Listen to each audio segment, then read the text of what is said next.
जय माता जी। दोस्तों, आप देख रहे हैं धर्म भक्ति चैनल। दोस्तों, आश्विन मास के शुक्ल पक्ष की एकादशी कल्याण करने वाली होती है।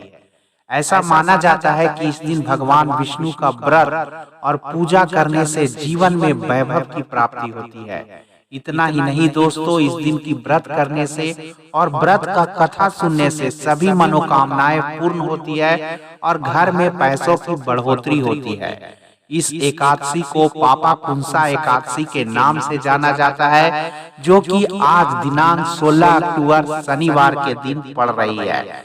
लेकिन व्रत कथा सुनने से पहले दोस्तों कुछ काम करना चाहिए, जो कि अति आवश्यक है। उसके बाद व्रत कथा सुनने से उसका महत्व 100 गुना बढ़ जाता है।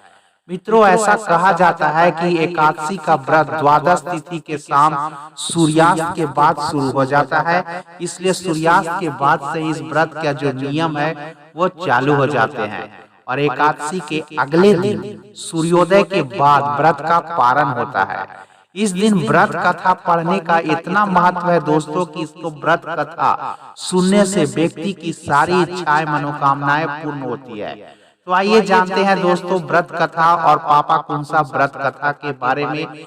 एक बार विंध्याचल पर्वत पर दोस्तों क्रोधना नामक एक क्रूर शिकारी वहां रहता था। उसने अपने जीवन में सारे बुरे कर्म किए थे। जब उसका अंतिम समय आया तो यमराज के दूत उसे लेने के लिए आए और बोले कि तुम्हारा अंतिम समय आ गया है, अब हम कल तुम्हें लेने आएंगे। लेकिन क्रोधना मौत से बहुत डरता था, इसलिए यमराज के दूतों की बात सुनकर वह घबरा गया और एकदम से वह अंगारा नाम के ऋषि के पास जा पहुंचा। वहां जाकर उसने मदद की अपील की। क्रोधना की बात सुनकर ऋषि ने उसे पापा कुंसा एकादशी के महत्व के बारे में बताया और ये बताया कि पापा कुंसा एकादशी की व्रत कथा कैसे सुननी चाहिए।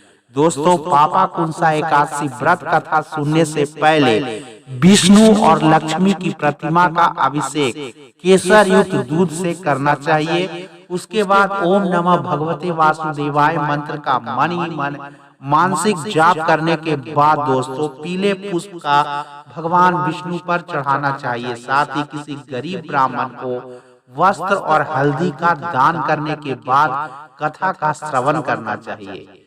क्रोधना की बात सुनकर ऋषि ने पापा कुंसा को पूरी बात बताई तो ऋषि ने बताया कि क्रोध न करते हुए पूरी श्रद्धा के साथ विष्णु की आराधना करना चाहिए और व्रत रखा जाना चाहिए, तो समस्त पाप नष्ट होते हैं और व्यक्ति को मुक्ति मिलती है।